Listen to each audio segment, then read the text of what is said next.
Dans cette vidéo, je vais te montrer comment j'ai réalisé ces deux plans d'incrustation d'océan. Le résultat est loin d'être parfait, mais le processus de création de ces deux shots est intéressant de par les différentes techniques et concepts utilisés. À savoir que ces deux plans ont été tournés dans une piscine avec un fond vert. La première chose que l'on peut remarquer est l'intensité des vagues qui est beaucoup plus faible que dans un océan.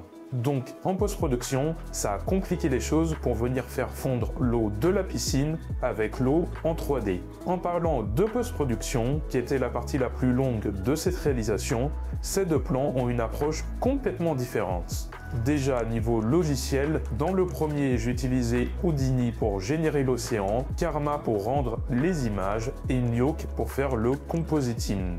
Dans le deuxième plan, j'ai utilisé Blender, rendu les images avec le moteur de rendu Eevee et fait le compositing avec Fusion. Vous allez sûrement me demander pourquoi ne pas utiliser les mêmes logiciels. Eh bien, j'avais envie de partir sur deux approches différentes pour justement comparer le résultat. Dans le premier plan, on utilise un logiciel qui est dédié spécialement au FX, Houdini, et rendu avec un moteur de rendu en Path-Tracing pour maximiser le réalisme et la qualité, Karma. Avec Nuke, j'ai pu faire du deep compositing qui est le seul logiciel à pouvoir faire ça, mais ça, on en reparle après.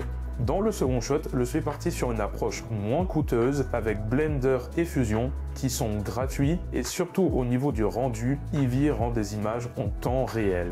À titre de comparaison, pour le rendu 3D, le premier shot a été rendu en plus de 8 heures et le deuxième en seulement quelques minutes.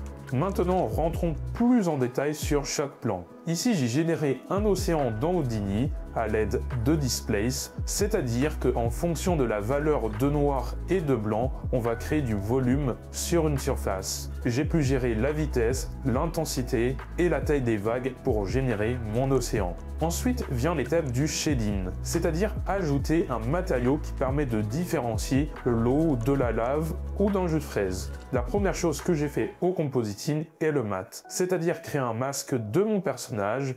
Ensuite, j'ai fait un despill pour enlever les reflets verts dus à mon fond vert. J'ai placé mon plan dans un espace 3D pour pouvoir le spatialiser. Et c'est là qu'entre en jeu le Deep Compositing. Ça désigne une coordonnée X, Y et Z sur chaque pixel, ce qui permet de générer une sorte de point cloud et ainsi de placer précisément des éléments 3D. Sauf qu'on en aurait pu juste importer notre géométrie, oui, mais non.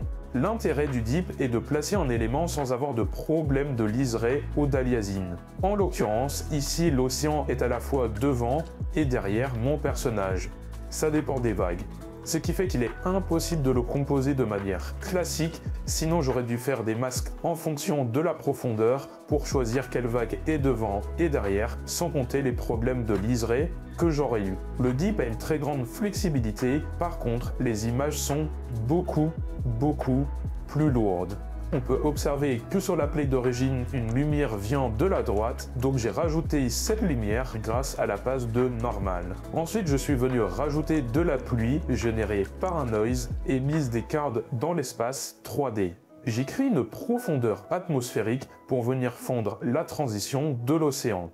Faire une color correction, des effets de lentilles d'objectif et le tour est joué. Si tu es intéressé, j'ai fait une formation sur Nuke où justement on refait ce shot de A à Z. Pour le second plan, le processus est complètement différent. Sur Blender, je me suis servi du modifier d'océan. J'ai ajusté les paramètres pour créer l'océan dont je désirais. Je suis ensuite passé au shading pour que ça ait l'air d'un océan. Ce qui est super pratique, c'est que je pouvais faire des modifications et voir le résultat en temps réel grâce au moteur de rendu Eevee.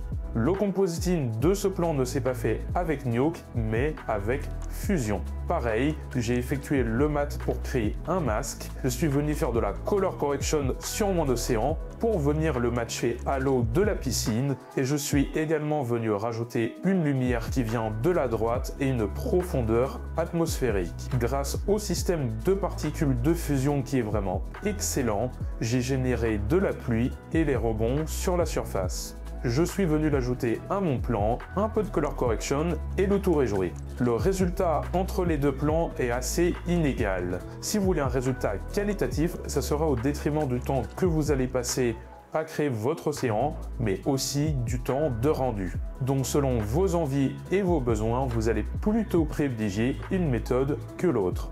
Si tu as envie d'apprendre en détail comment refaire ces deux plans, en description tu trouveras un lien pour la formation Fusion et Nuke, si jamais ça t'intéresse. Sur ce, je te dis à la prochaine.